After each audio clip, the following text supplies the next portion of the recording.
Hi guys, my name is Taylor and I am going to be doing a book review for my very first YouTube video. And so I'm going to break this up into 3 parts. The first part will just be general information about the book. Stuff that doesn't really have anything to do with why I liked it and why I rated it, such as like the title, who wrote it. I'll tell you my rating as well, and the synopsis of the book, and just maybe some general thoughts about it, about before I even picked it up versus how I liked it after I picked it up. And then the second part will be a non-spoiler section about why I liked it, and then the final part will be spoilers, and I'll mention spoilers about why I like it. So the book I am going to be doing this book review video on is One for the Blackbird, One for the Crow by Olivia Hawker. I got this in my very first Scribbler box that I ever got, and that was last month in December.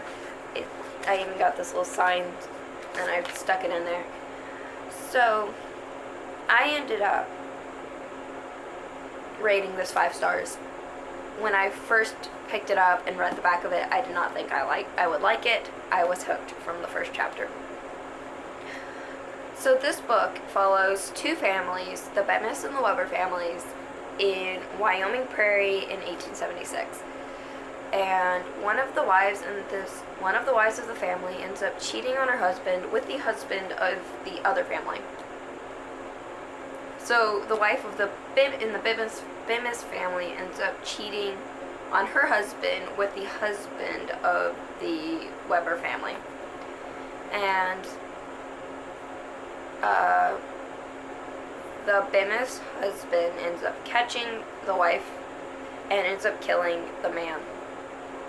And the story basically starts from that point, and it's about these 2 women and their kids trying to survive this winter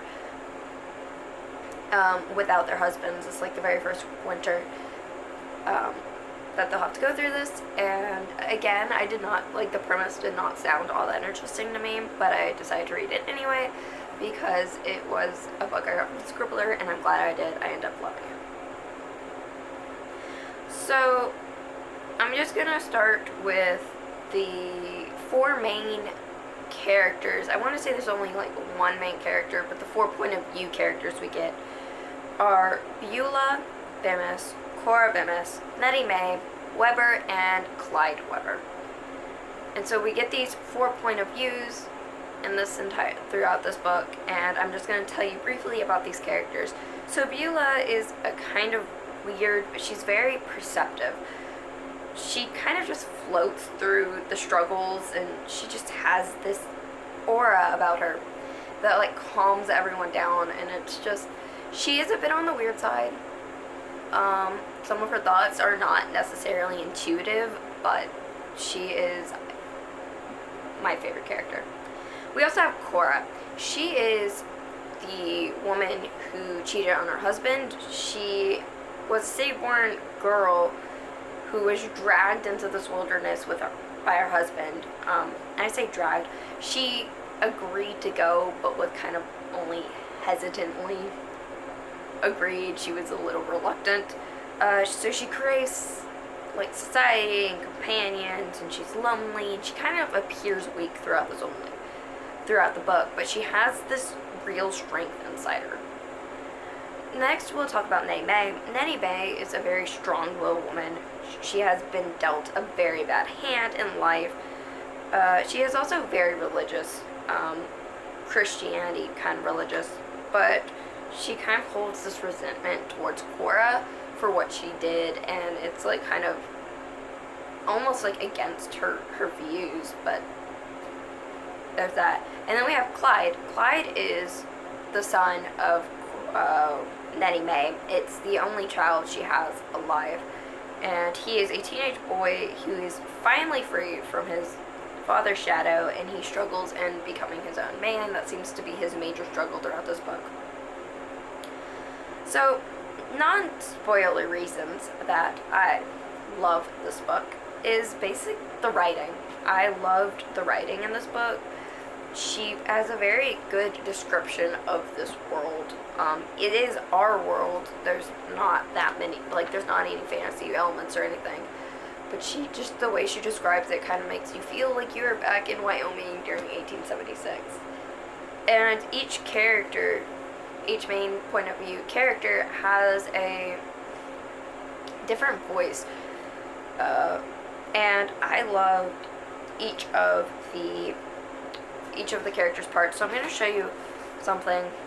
The way she did it is, so she'll have one chapter, and one chapter will have all of the characters' point of views, with I think one exception.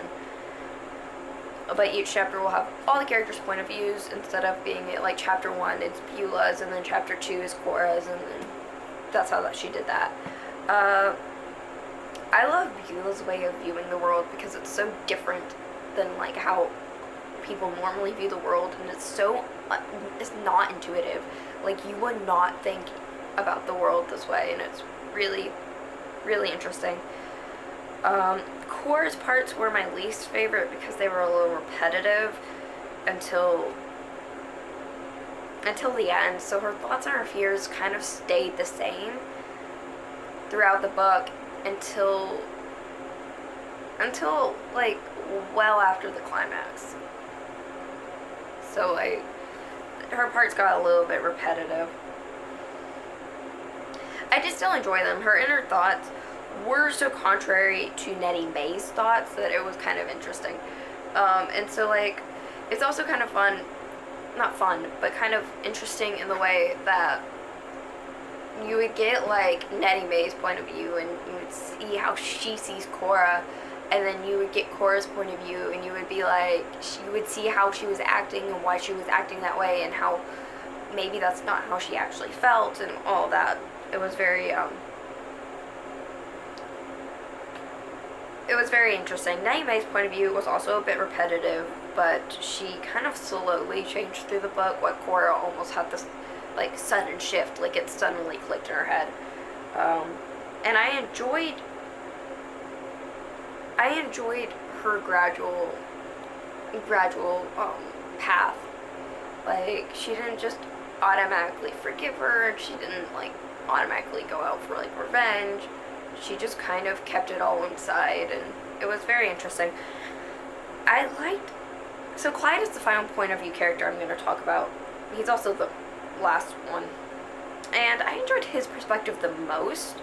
His internal struggles were very relatable in a way, and his kind of varied from light and happy to gut-wrenching, and it was very, very interesting. So we have another thing I liked about this book were the side characters. So we have the 4 younger siblings of Beulah, and they weren't really present, but they were a good foil of Nettie Mae's family and a catalyst to Nettie Mae's acceptance of the Bemis family. So Nettie Mae does have this struggle with the Bemis family, obviously because of Cora and what Cora did, and so these younger siblings are kind of what made her finally kind of accept the family. Ernest Bemis was entirely absent except for the beginning, but he remains a driving force in Cora's mind and a point of contention between the 2 grown women.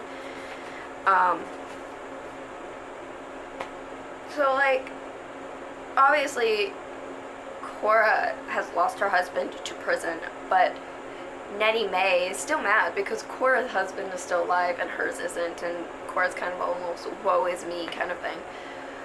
They both have almost this woe is me kind of attitude, so don't go hating on Cora because that's how she is. Okay, so next is Substance Weber. Substance Weber. Sorry, I can't speak. Substance Weber is the man that Cora slept with.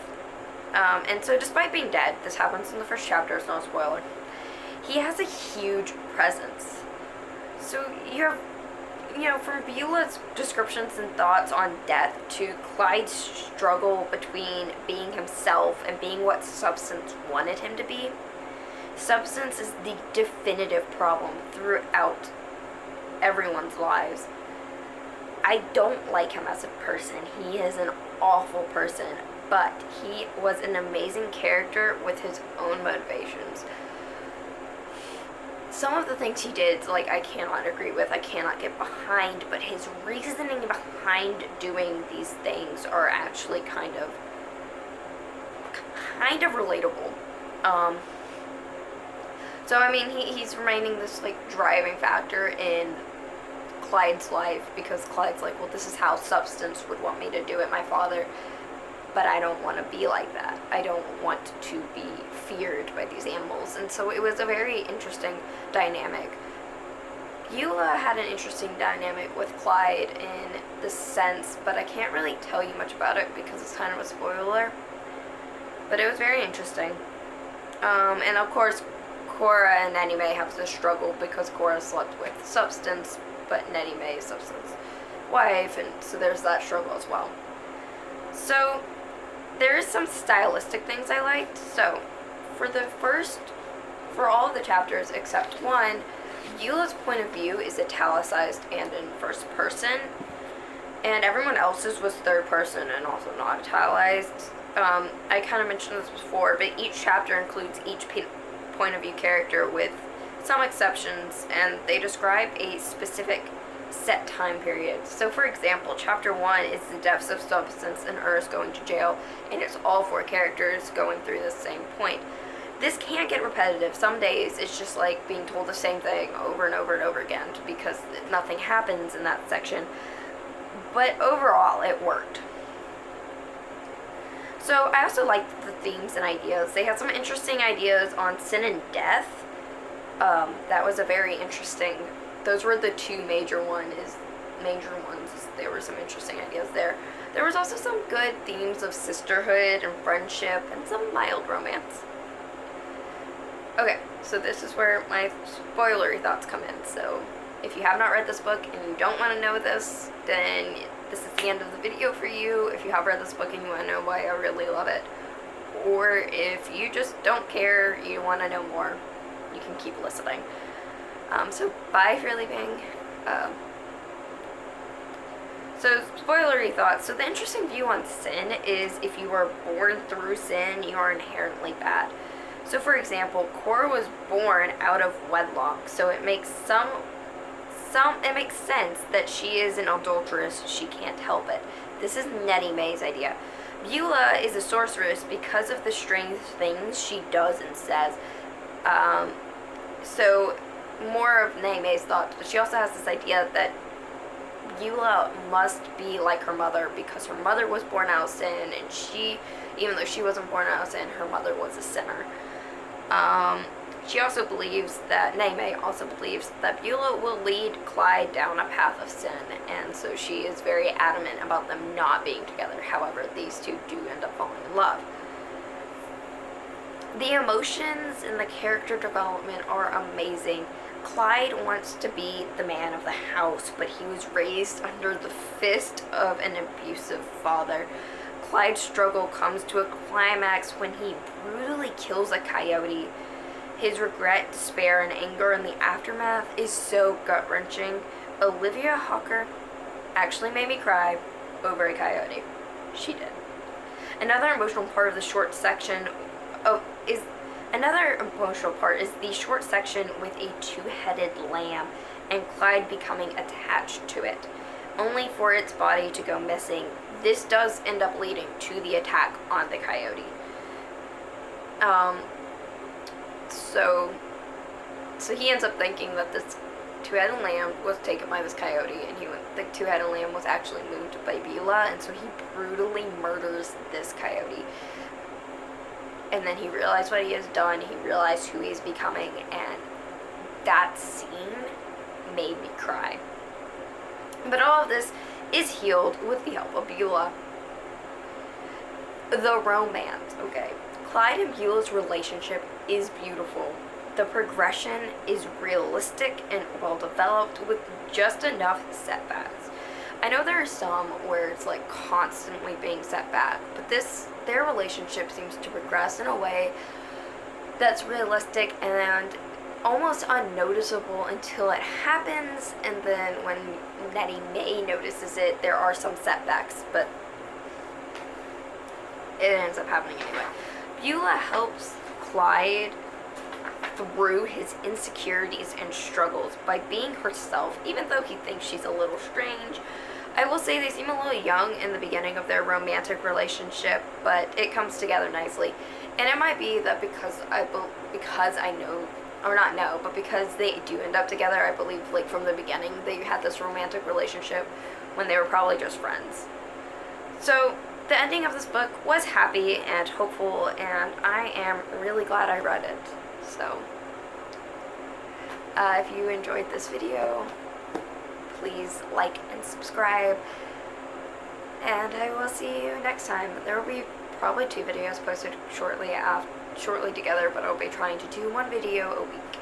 So bye.